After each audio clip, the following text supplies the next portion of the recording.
Bante ya, eh, dengan pendidikan formal yang tinggi itu sebetulnya sejalan nggak dengan sisi spiritual? Pendidikan secara formal itu kan diukur secara akademik, kemudian distandarkan proses mulai dari masuk, prosesnya sampai akhir diberikan asesmen atau penilaian itu sudah ada standarnya.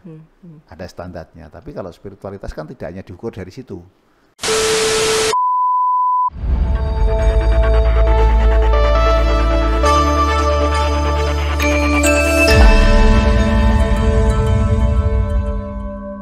Selamat datang Bante Suryanadi, salam, dan Sis Santika.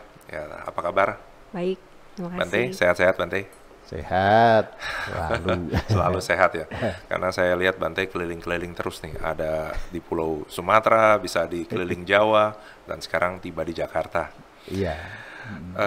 Bante Suryanadi, saya atau kami banyak melihat atau mendapat informasi bahwa peranan Bante di bidang pendidikan cukup banyak. Nah, namun sebelum menuju ke pendidikannya, saya mau tahu dulu Bante, kami mau tahu Sangha Agung sudah berapa lama di Indonesia nih Bante? Ya, Sangha Agung itu sudah lebih dari 60 tahun ya.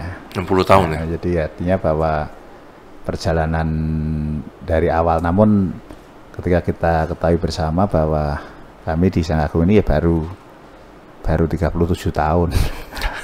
Ya, Baru ya itu. ya baru. Baru 37 kan? Jadi kenal Sangha Agung baru 37 tahun. Gitu.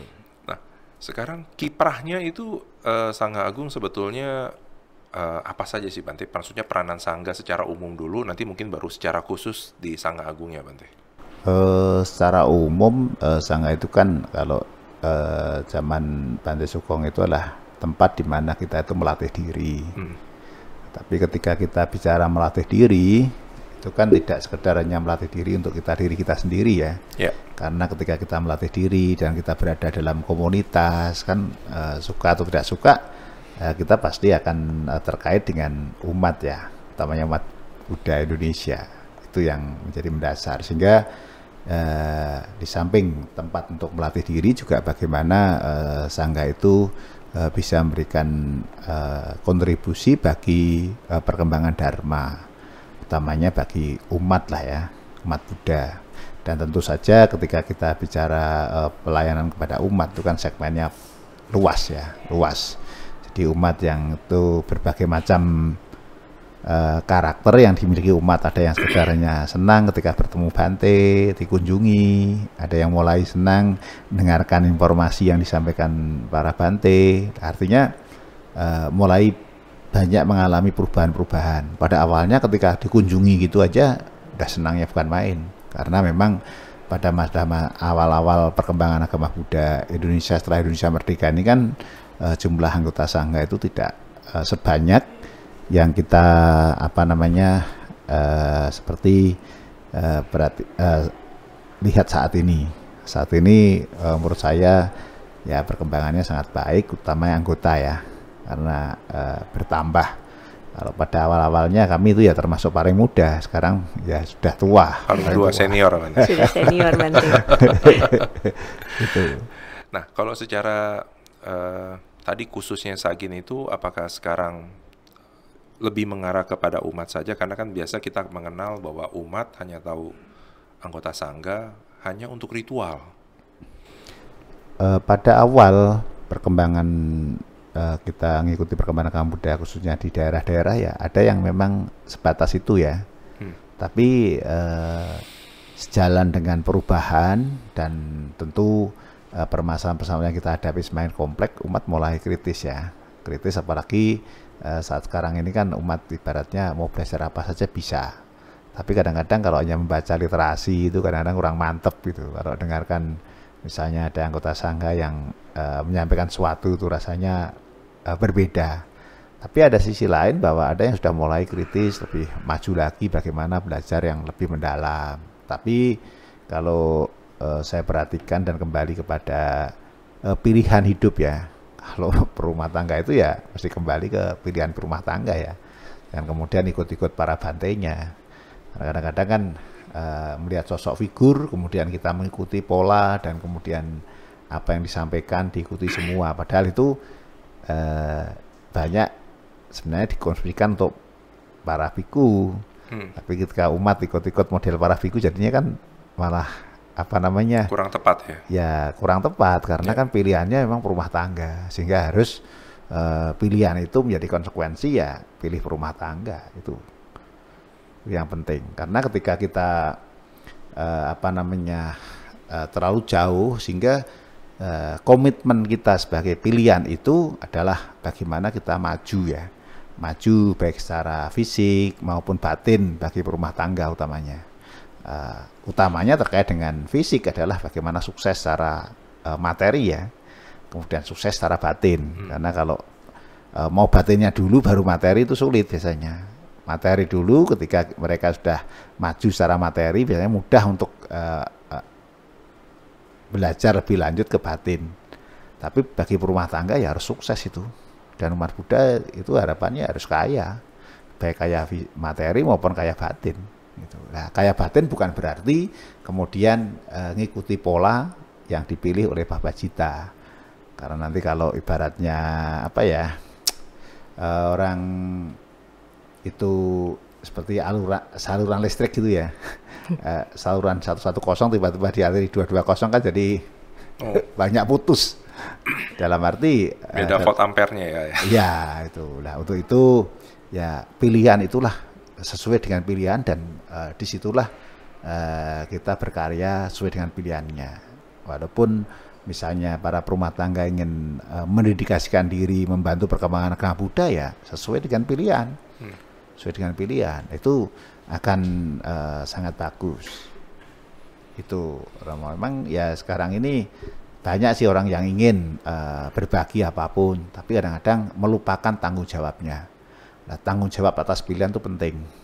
Jadi membantu perkembangan itu sifatnya adalah bagian yang berikutnya ya, bukan yang bagian utama. Karena tanggung jawab itu menjadi penting ketika kita juga memenuhi pilihan yang kita telah pilih dengan baik.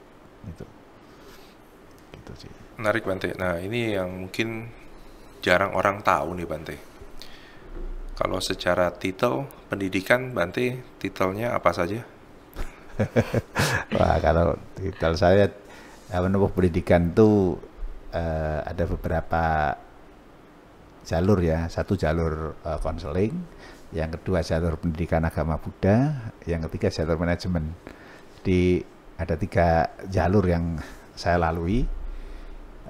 Utamanya yang pertama kan bidang konseling. Semula saya juga tidak pernah berpikir kalau saya bisa belajar secara formal di jalur konseling, karena awalnya saya diajak temen gitu, tiba-tiba ayo Bante ikut kuliah apa, psikologi gitu. Saya pikir psikologi apa di pendidikan, ternyata psikologi pendidikan dan bimbingan pada waktu itu.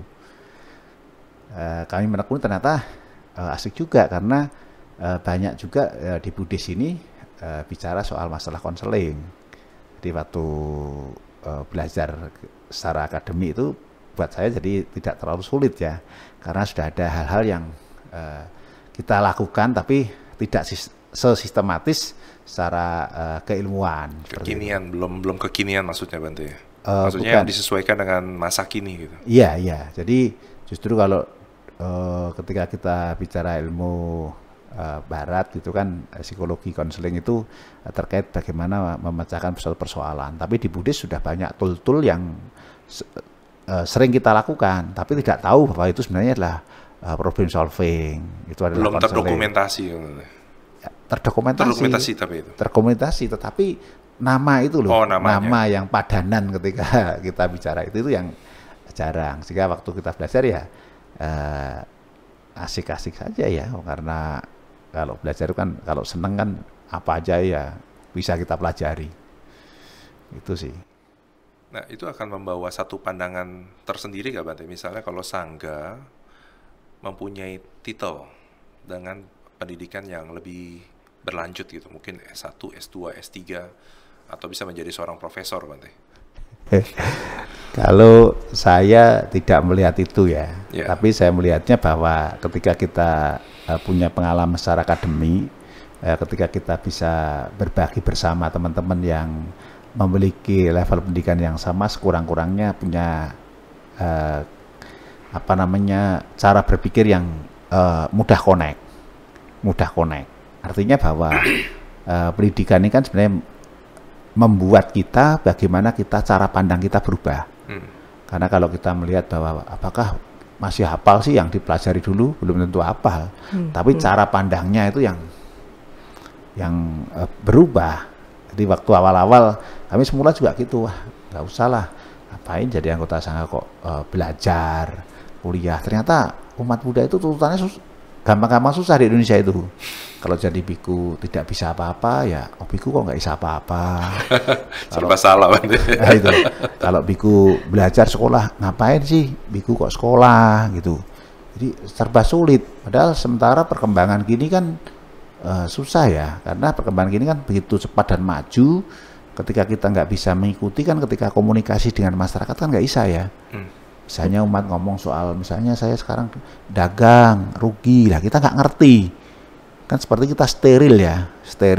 Tapi kalau kita sekurang-kurangnya tahu dan punya pengetahuan dasar yang dari akademi itu kan bisa punya kemampuan untuk memprediksikan sesuatu berdasarkan pada apa yang terjadi dengan apa yang pernah kita pelajari. Sekurang-kurangnya, ke depan seperti ini loh kira-kira Frekuensinya gambarannya. jadi bicara dengan umat tuh nyambung ya. Nyambung, nah itu. Nah ini kadang-kadang sulitnya di situ. Untuk nyambungnya itu loh. Sementara varian masyarakat atau umat itu kan berbeda-beda. Ada yang tadi Romo sampaikan, ada yang ingin ketemu Bante saja, bacakan doa, selesai. Upacara saja. Ada yang lain ingin, saya ada masalah sesuatu. Jadi biku itu dianggap bisa semuanya gitu loh. Maha bisa dan maha tahu. Bisa dan maha tahu, padahal nggak tahu apa-apa kan gitu loh. Nah untuk itulah kadang dari apa yang kita pelajari akhirnya kita bisa mengikuti perkembangan, di mana perkembangan itu sekarang ini kan sangat dinamis ya, dan sangat cepat sekali. Itu kita tidak terbawa oleh pola pikir yang sempit, dan kemudian ketika bicara sama orang lain itu bisa connect gitu sih prinsipnya. Menurut si Santika gimana nih? Kalau Bante punya pendidikan tinggi itu membuat minder justru umat gak? Nah, sebetulnya saya juga mau menanyakan ke Bante Sur. Silakan. Sebetulnya kalau seorang pemuka agama dalam hal ini kan Bante ya, dengan pendidikan formal yang tinggi itu sebetulnya sejalan nggak dengan sisi spiritual? Kalau menurut saya, kalau seorang monastik berpendidikan tinggi pasti frekuensinya dengan umat-umat yang beragam itu membutuhkan satu frekuensi yang sama. Itu kalau saya yang suka pendidikan itu nyambung gitu. Secara logikanya seorang sangha ini adalah mengerti atau punya pendidikan yang luas. Cuman untuk seorang praktisi mungkin saya boleh bertanya ke Bante, gimana sisi spiritual dengan pendidikan ini sejalan? Seringkali kita bicara antara pendidikan dan spiritual itu dibedakan ya. Padahal spiritual itu kan dari proses belajar ya. Nah, pendidikan dalam konteks ini adalah belajar itu sendiri, berlatih, kemudian menghayati, itu kan suatu proses pembelajaran. Apalagi Buddha mengajarkan kan bagaimana kita mulai tahu sesuatu, bagaimana untuk belajar tahu, kemudian bagaimana kita juga belajar untuk praktek, kemudian bagaimana kita belajar menghayati dan menyadari hasilnya, dan bagaimana kita juga belajar hidup bersama-sama. Ini kan proses belajar. Jadi kalau kita membedakan dua dikotomi antara pendidikan formal, non formal, itu kan kita lebih kepada teknis ya. Padahal hidup itu sendiri kan sebenarnya proses belajar. pendidikan sepanjang waktu dan tidak ada habisnya ya. Setiap kita membuka mata kita di pagi hari dan menutup tidur pada malam hari ini kan proses belajar. Bahkan semalaman kita bisa tidur nyenyak, itu kan juga belajar dari bagaimana mengkondisikan batin kita. Itu yang tentu menjadi penting sih. Jadi saya tidak melihat bahwa antara pendidikan formal kemudian kehidupan spiritual, kehidupan monastik itu hal yang berbeda. Saya melihatnya bahwa formal ini kan sebagai tool untuk bisa dipahami dan telah disepakati oleh mereka-mereka yang telah belajar secara akademik. Tapi ketika makna dari proses itu kan sebenarnya itu kan perkembangan spiritualitas ya. Ketika kita salah terus bisa memaknai itu juga itu perkembangan spiritual. Jadi orang yang spiritualitasnya maju itu kan orang yang sanggup atau mampu untuk memaknai setiap langkah perjalanannya dalam hidup ini. Nah, memaknai itu sendiri kan sifatnya luas ya. Setiap orang berbeda-beda. Ketika kita misalnya jalan tidak ada hati jatuh gitu. Ada yang diulang-ulang jatuh itu. Nggak berhati-hati ketika lewat situ. Tapi ada yang setelah pernah jatuh di situ hati-hati banget. Akhirnya nggak ngulang hal yang sama. Artinya ini suatu proses belajar.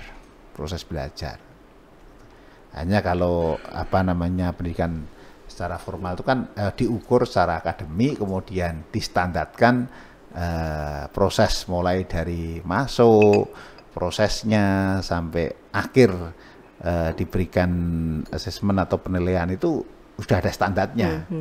Ada standarnya. Tapi kalau spiritualitas kan tidak hanya diukur dari situ. Yang walaupun orang tidak belajar secara formal, apakah spiritual nggak bisa maju ya? Semua orang bisa. Nah, formal itu hanya dalam konteks ini lebih kepada bagaimana mengetahui secara keilmuan yang telah disepakati oleh para ahli-ahli di bidang itu, kemudian dijadikan rujukan untuk ini loh menurut si A melengkapi ya, si B lebih lengkap dan lebih kita semakin yakin bahwa keilmuan ini ternyata berkembang. Tapi kan nggak cukup itu, karena semakin kita tahu sesuatu, semakin tidak tahu sesuatu yang lain. Itu kalau jadi semakin bodoh, semakin kita belajar, semakin kita makin bodoh, Bante. Ya. Seperti itu ya. Berarti kita jangan banyak-banyak belajar. Tidak tahu apa yang kita tidak tahu. Itu sih. Jadi semakin kita tahu spesifik, itu banyak hal yang kita tidak tahu yang lain.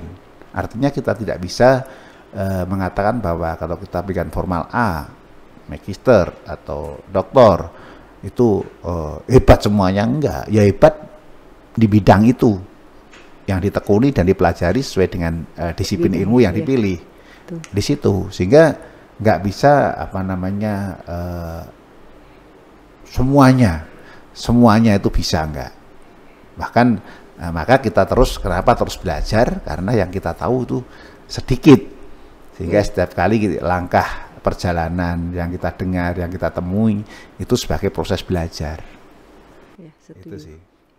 Tapi Bante, apakah itu akan menjadi satu ketentuan bagi mereka umat rumah tangga atau umat biasa yang mau jadi anggota sangga khususnya di Sangga Agung Indonesia?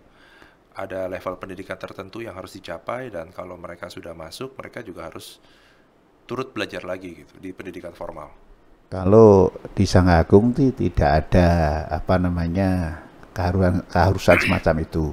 Tapi ketika kita melihat generasi ini potensi tidak, ya kita yang tua ini kan mendorong, dikondisikan lagi ya, mendorong. Kalau mereka masih punya keinginan untuk belajar, kita dorong untuk belajar. Kalau toh tidak, ya tidak bisa kita paksakan. Kenapa kita dorong? Ya tadi, supaya nanti ketika ada hal yang bicara A, connect gitu loh. Apakah setelah nggak belajar nggak connect? Bisa connect, tapi kemampuan analisa, kemampuan untuk memprediksikan suatu berdasarkan pada suatu konsep, itu kan butuh dilatih. Jadi proses latihan itu sangat panjang dibanding yang belajar cukup mungkin beberapa tahun sudah selesai secara akademik. Itu sih. Kira-kira kalau Bante mempunyai data dari misalnya jumlah Sangga Agung Indonesia sekarang jumlahnya berapa, Bante? Antara 160-an lah. 160. 160-an ya. Jadi dari waktu ke waktu ya pasang surut, ada yang masuk, Ada yang sudah selesai latihan, Bante? ada kembali ke masyarakat karena mereka berlatih. Saya merasa cukup untuk latihan sebagai Babajita. Kita kan nggak ada patokan bahwa ini sampai sepanjang hidupnya. Itu kan suatu pilihan juga untuk membekali diri. Karena latihan itu gitu. Tetapi yang sering saya kuatkan ketika para anggota Sangha yang kembali ke masyarakat, kesiapan secara psikologis dan secara mental bagi anggota Sangha yang kembali ke masyarakat. Karena di Indonesia ini rasanya kalau jadi anggota Sangha keluar tuh umat tuh rasanya nggak heboh, nggak rela gitu loh, nggak rela gitu loh.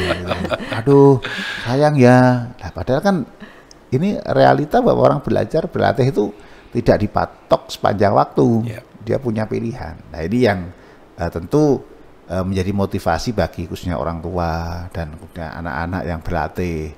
Karena di beberapa negara Buddhis itu kalau latihan sebagai Babajita walaupun sementara itu kan salah satu bentuk bakti pada orang tua yang tinggi, bakti yang tinggi. Itu. Dan ini mungkin Bante dengan dengan tatanan struktur pendidikan di Indonesia yang dimana kebetulan Buddhis ini minoritas, jadi kita kan tidak bisa menciptakan satu budaya ya. Nanti saya tertarik Bante, gimana kalau misalnya kita mengajukan atau membuat satu program di mana seperti mungkin negara yang tadi Bante bilang itu di Thailand ya, lulus dari satu kuliah gitu ya, sekolah atau mungkin pelimpahan jasa ke orang tua, mereka itu normal sekali 3 bulan menjalankan hidup kebikuan gitu. Nah di Indonesia itu kan nggak lazim, walaupun kita punya program yang namanya Pabaja, itu juga ngajak orangnya sulit banget. Retret sulit, Pabaja juga sulit gitu. Gimana kalau kita menciptakan Bante kultur seperti itu?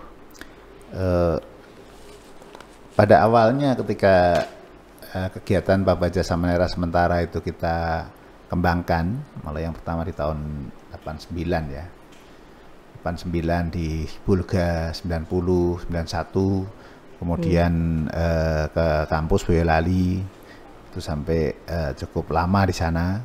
Itu dari waktu ke waktu tuh perkembangannya cukup bagus. Pernah kami juga menyeleksi yang kita terima sekitar 160, tapi yang daftar tuh hampir 300 lebih. Kenapa kok dibatasi? Karena tempat, jubahnya. Kalau sekarang ini ya mudah ya, mudah. Nah, dan dulu dilakukan juga mulai dari Sumatera Utara, Aceh sampai tempat-tempat yang lain. Nah, apakah program-program ini juga menjadi dapat kita create? Saya rasa saya mencoba ketika waktu saya belajar lihat bagaimana samera kecil dilatih, masa liburan di wihara, kemudian di Samanera itu menarik dan saya cobakan juga di Indonesia. Ternyata juga banyak anak-anak yang senang, bahkan bangga bahwa saya pernah Samanera pada waktu itu walaupun hanya 10 hari, ada yang 14 hari, tapi mereka merasakan bahwa ya kalau makan secukupnya itu cukup begitu, nggak selesai pun kembalikan. Biasanya kan kalau nggak habis kan disimpenin, dibawa begitu. Mereka dikembalikan karena nggak merasa bahwa saya butuh nyimpen itu. Setelah makan siang nanti sore sudah nggak matangan lagi. Nah, contoh-contoh semacam ini kita laksanakan dan kita uji cobakan dalam rangka bagaimana untuk mendorong adik-adik kita yang masih di bangku sekolah misalnya SD, SMP itu belajar sementara, merasakan lah, mengenal dan merasakan kehidupan monastik, kehidupan Babajita itu kayak apa, sehingga punya gambaran bahwa oh ternyata kehidupan Babajita itu seperti ini yang saya rasakan, itu sih. Ternyata sudah ada ya program. Udah Kita lama ketinggalan. Ya udah lama. Dan pertama kali yang untuk anak-anak itu memang waktu itu kita cobakan anak sekolah minggu, mulai dari usia kelas 3 sampai SMP, sekitar kelas 8 gitu, sisa usia ya. Yang unik yang kelas 3 itu kan masih kecil ya, Mbak. Patah itu kadang-kadang antara patahnya dengan orang itu kadang-kadang karena Gedean patahnya ya. ya, dulu kita belum punya patah yang ukuran kecil. Jadi ukurannya standar. Sekarang ini kan kita punya khusus jubah pun pesen yang ukuran kecil, kemudian patah pun yang lebih kecil, sehingga ketika mereka makan apa itu pakai patah itu. Dan utamanya bisa, kalau waktu Pak Baja sih kita tekankan tidak kepada belajar drama banyak-banyak ya. Kalau bisa cuci jubah sendiri, cuci piring, bisa atau cuci mangkoknya itu, bisa bersih-bersih tempat di mana dia tidur, itu Udah bagus sekali ya. Bagus lah. Gradual ya, sesuai umur. Iya. Dan nanti kalau pulang kemudian bisa nyuci piring di rumah itu kan udah lumayan itu. Ada perubahan Bante ya. Ada perubahan. Dan dari beberapa itu banyak sih perubahan yang begitu. Orang tua seneng, wah anak saya sekarang bisa nyuci piring, bisa melakukan apa. Tapi memang ya nggak seperti orang dewasa ya. Pada awalnya latihan untuk anak-anak ini kan jam siang itu ada istirahat. Ternyata nggak bisa, karena anak-anak nggak pernah istirahat siang. Wah malah repot ini. Banyak aktivitas akhirnya. Di ruangan itu mesti banyak cerita lah apa. Tapi yang namanya dunia anak-anak kan tetap anak-anak, walaupun sama Nera. Tapi akhirnya setelah tahu, oh ternyata anak-anak nggak biasa tidur siang, siang tetap kegiatan. Nah sorenya jam 7 lebih setengah 8 dah suruh ke kamar untuk ke ruang tidur, langsung tidur. Jadi orang dewasa mungkin jam siang perlu istirahat bentar. Tapi kalau anak-anak yang biasa sekolah dan nggak pernah tidur siang, susah suruh istirahat. Itu jadi memang menarik sih pada saat anak-anak itu. Nah, Bante, tadi yang pertanyaan saya lanjutkan dari yang 160, yang S1 berapa banyak tuh Bante? Saya nggak punya data yang apa ya, yang tapi yang pasti dari S1 ada yang meneruskan S2 juga banyak juga Bante. Ya, mulai banyak sekarang. Kalau di S2 sekarang mulai banyak lah. Sama Nera kita dorong, ada mulai banyak. Utamanya di pendidikan keagamaan Buddha itu sudah mulai banyak. Dan sebenarnya kan ketika kita nanti ngadepin segala sesuatu itu, kalau ada pendidikan itu kan kalau saya ngomong itu connect ya. Misalnya buat program sangga, menurunkan program dari program jangka panjang ke dalam kegiatan-kegiatan operasional yang lebih spesifik. Itu kan ketika kita ajak ngomong itu kan gampang connect-nya ya. Lebih connect gitu loh. Dibanding kita harus jelasin panjang lebar seperti itu. Nah ini jadi seakan-akan terbalik Bante. Ketika semua seperti Sangga Agung, anggota sangganya bergerak menuju ke pendidikan yang lebih tinggi. Kalau kita lihat kacamata sekarang, justru banyak umat Buddha yang mau mengarah ke dalam kehidupan menjadi monastik. Mengambil sila yang seperti penekanan sila-sila walaupun hanya atas sila, tapi penerapannya seperti anggota sangga. Nah, ini kalau dari kacamata dengan kondisi seperti itu gimana Bante? Ya, jadi mau terbalik nih, mungkin yang umat rumah tangga mau jadi sangga. Itu yang justru berlatih tangga sila apa boleh ya, tapi tetap harus kontekstual ya. Kontekstual dalam arti kalau di sana tidak boleh pakai wangi-wangian, tidak boleh pakai make up. Sekarang fungsinya wangi-wangian dan make up itu apa? Kalau fungsi make up itu sebagai perawatan fisik, ya nggak masalah. Dan kemudian jangan terus ketat, kok gini boleh, nggak boleh. Siapa yang bilang nggak boleh? Di situ kan nggak dibilang bukan tidak boleh ya, belajar menggunakan itu secara tepat dan fungsinya apa. Itu yang penting. Jadi selama ini dipahami itu takut, saya tasila, saya kan ke kerja harus pakai make up loh. Emang di situ dilarang untuk pakai make up. Peruntukannya untuk apa? Peruntukannya untuk apa? Karena orang kalau ketika di publik misalnya ya tempat kerja, terus karena ini hari latihan atasila kemudian tampilnya luwus, sedih apa, itu kan membuat orang lain sedih ya, tidak membuat happy ya. Justru menunjukkan show off bahwa sedang atasila yang sedang dilakukan kan, biar orang tahu semua. Kok kucel gitu. Tidak harus formal begitu deh menurut saya sih. Karena apa ya? Bagi berumah tangga kan proses latihan ini kan salah satu bentuk bagaimana praktik latihan untuk mengendalikan diri. Ketika kita bisa memaknai itu sebagai proses bahwa mana yang memang untuk kepentingan misalnya ya, untuk menarik orang lain berapa, kan fungsinya beda. Fungsinya saya adalah untuk mengkondisikan diri saya bahwa saya turut tampil, saya percaya diri, jangan atas sila malah nggak pede. Karena tampil nggak nyaman lah, itu kan ada yang kurang. Karena saya atas sila harus mengurangi. Betul, tapi dalam kehidupan yang real, kita itu kan mesti harus alamiah aja lah. Alamiah. Jadi bagi perumah tangga, misalnya, kalau misalnya dengarkan, kalau atas sila, kemudian dengarkan musik, lagu-lagu Buddhis di situ apa boleh nggak loh? Emang fungsinya lagu Buddhis itu apa? Karena itu juga dharma dilakukan kan nggak bisa karena memanjakan kenikmatan indera. Dari mana melihatnya? Dari mana melihatnya? Ketika bisa memaknai lebih mendalam, kenapa tidak? Jadi bagi perumah tangga ya jangan kebablasan ketika latihan tuh mau ngikuti model monastik gitu loh.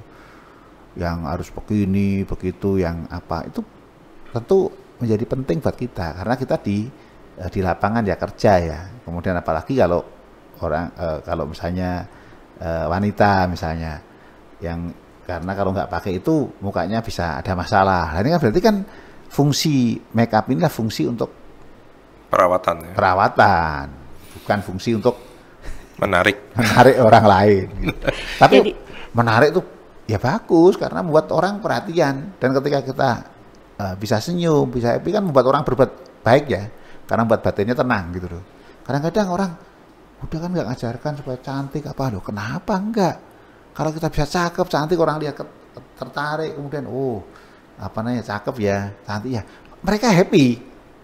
Happy itu kan suatu melihat sesuatu melalui makanan indera mata ini, kemudian batinnya menjadi tenang. Berarti kan memberikan makanan indera mata. Yang penting ketika kita melihat itu sadar bahwa saya melihat. Mereka prima lah tampilnya. Mereka baik lah. Kok nampaknya bisa kita jadikan sebagai figur misalnya. Figur, saya kepengen ini loh, tampilnya gini, tampilnya menarik. Nah, itu saya rasa menjadi penting ya, Rama Krishna ya. Jadi ya jangan kemudian terbalik ya. Tapi latihan sebagai proses bagaimana kita menyelami, merasakan latihan itu untuk kepentingan pengendalian. Menarik Bante. Si Santika ada tadi mau menanggapi atau? Tadi saya cuman begitu Bante cerita, saya membayangkan gitu Bante figur misalnya ya kolega, teman kerja atau atasan saya, misalnya mentang-mentang atas sila sesama Buddhis gitu ya. Ini yang sesama mungkin Buddhis ya.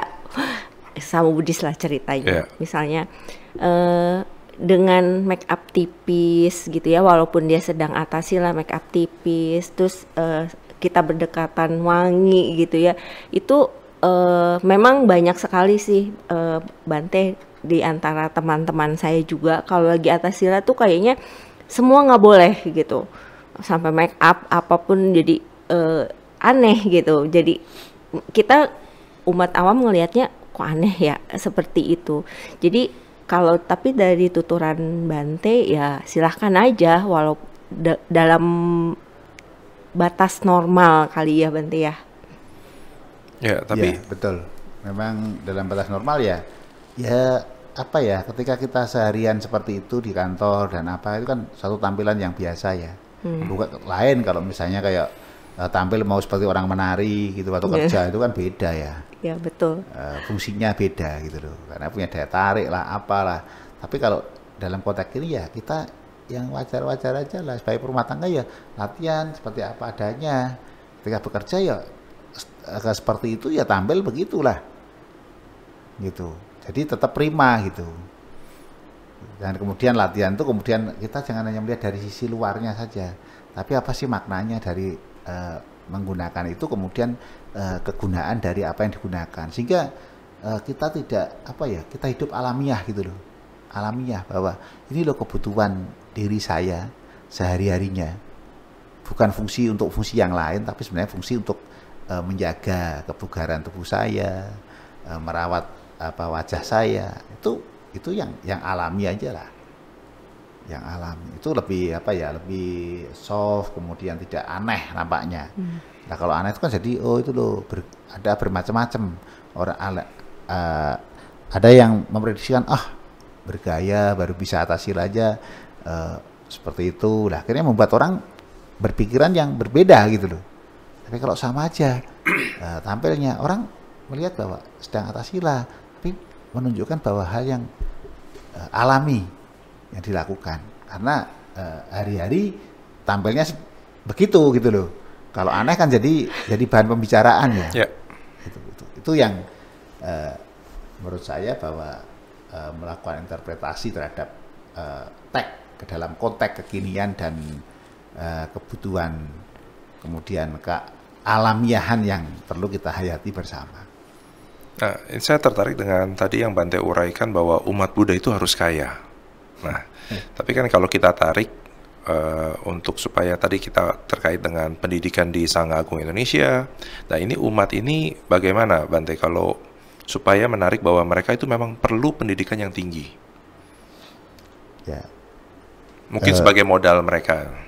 Ya begini, memang pendidikan yang tinggi sekarang ini kan membutuhkan pembiayaan ya. Nah ini kan kenapa kok perlu kaya secara materi itu artinya bahwa perumah tangga itu ketika akan memenuhi kebutuhan yang dibutuhkan secara rutin itu bisa dilakukan dengan baik. Dan ketika kita kaya itu kan hak setiap individu, setiap orang punya hak itu. Loh saya nggak bisa, nah itu sudah matok dia sendiri ngomong nggak bisa, padahal kita bisa gitu loh. Nah bagaimana agar bisa seperti itu, maka pendidikan itu mempengaruhi. Nah, pendidikan kan tidak harus formal ya. Belajar ngamati apa yang membuat orang bisa maju, bagaimana ngatur aktivitas misalnya perekonomian masih kreatif. Misalnya saya kerja, pendapatan saya dapat sekian, sementara kebutuhan saya melebihi itu. Apa yang bisa kita hasilkan di sela-sela waktu saya tidak bekerja? Artinya kan harus berpikir produktif ya, kreatif itu untuk bagaimana bisa memenuhi kebutuhan itu sesuai dengan tuntutan antara tidak terjadi besar pasak daripada tiang gitu kan. Nah, besar pengeluarannya daripada masukannya. Akhirnya kan terlibat utang. Lah, utang itu dampaknya kan panjang. Dalam agama Buddha yang terlibat utang nanti kan kalau nggak bisa mengembalikan, ada urusan dengan hukum dan lain sebagainya, panjang gitu loh. Maka ketika ukuran kaya itu kita lihat itu relatif, ya betul relatif, tetapi sekurang-kurangnya kita itu bisa memenuhi kebutuhan hidup kita sehari-hari itu udah sangat bagus kan. Nah, tidak merasa kebingungan. Jangan sampai nanti saya mau apa hari ini, besok nggak bisa apa-apa. Artinya kita nggak mau bergerak. Padahal apa yang bisa kita lakukan, apalagi hidup di perkotaan itu kan setiap langkah kita ketika kita mau itu banyak hal yang produktif ya. Banyak hal yang produktif. Tinggal hanya mereka gengsi atau nggak gengsi kadang-kadang gitu. Wah, saya kok kerjanya bidang gini ya. Saya malu kok malu? Orang bekerja kok malu? Orang bekerja itu sehat. Orang bekerja itu sehat kan begitu. Nah, Bante, kan pendidikan itu salah satu kunci untuk menuju jadi umat yang kaya itu ya.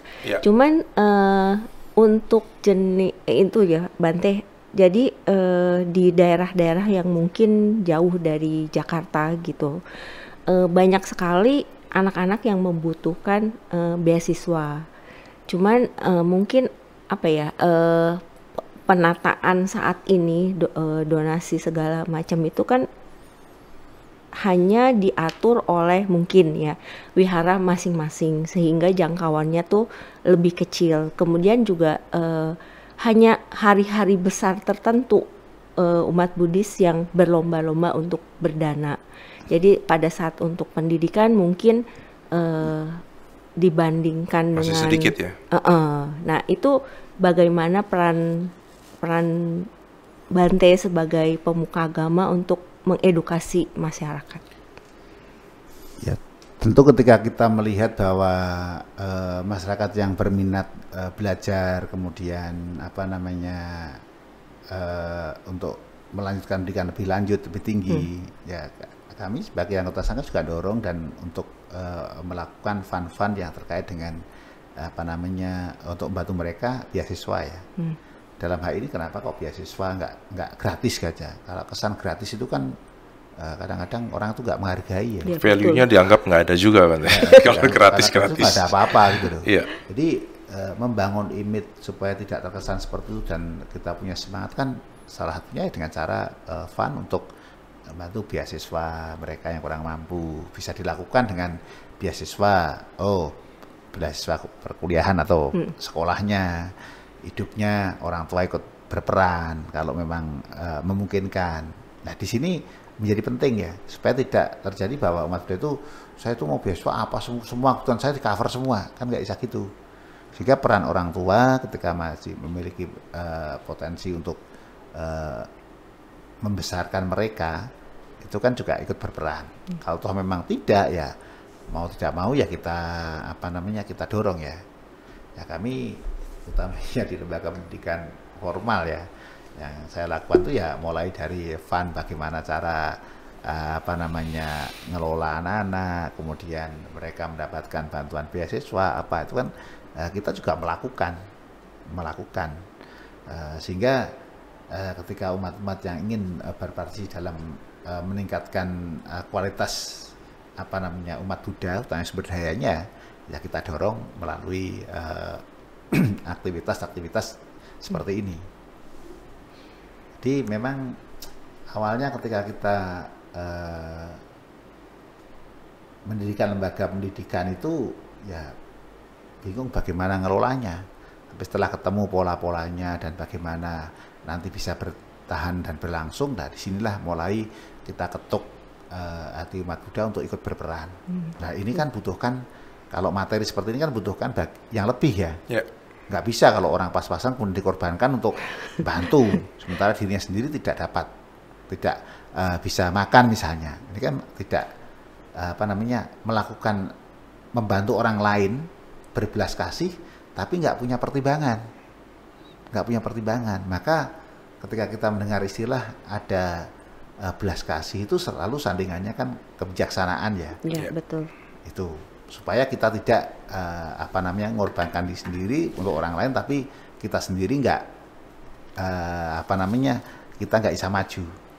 Ya, tentu itu yang jadi penting ya. Kita jadi kayak sendok ya Bante ya. Iya. Menyuapi orang sup, tapi sendok itu tidak pernah merasakan supnya.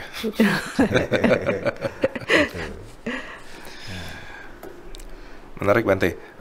Tetapi kalau saya bisa tangkap tadi dari penjelasan terakhir Bante, artinya Sangga Agung juga berperan bisa memberikan fund kepada mereka yang memang mempunyai kemampuan, tetapi tidak mempunyai kesempatan. Justru apa yang kita lakukan selama ini sejak zaman Sukong ya. Lama sekali Bante. Kita sudah melakukan itu. Wow. Anak belajar apa, dibantu apa yang tidak harus agama Bante ya. Kalau kemarin waktu itu tidak harus ya, ada juga yang umum karena kan kebutuhan kita ke depan juga untuk meningkatkan SDM juga butuh yang umum, butuh yang umum gitu.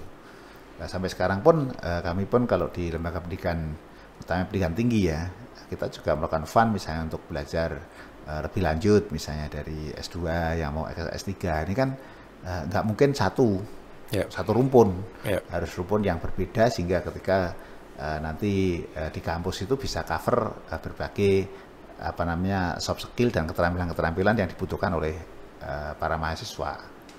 Itu. Menarik Bante. Jadi kan mungkin banyak pendengar kita atau yang nonton kita ini berpikir bahwa Sangga hanya berpikir tentang spiritual. Ketika hanya berpikir spiritual, kehidupan biasa, ya itu urusan umat biasa. Dan ternyata Sangga juga membantu. Maksudnya dalam hal ini concern terhadap pendidikan juga. Ya, kita memang itu yang kita lakukan selama ini. Ya. Di bagaimanapun ketika memang ada yang membutuhkan ya bagaimana kita saling berbagi ya. Di mana yang lebih menyisihkan sedikit untuk membantu yang membutuhkan. Artinya bahwa inilah sebenarnya kehidupan Dharma itu ya indahnya seperti itu. Aplikasinya Bante ya? Iya. Bukan untuk hanya mencapai pencerahan, yang lain nanti dulu. Iya. Saya yang penting enlightenment dulu. Kalau pencerahan itu kan ya bertahap ya, maka Ya.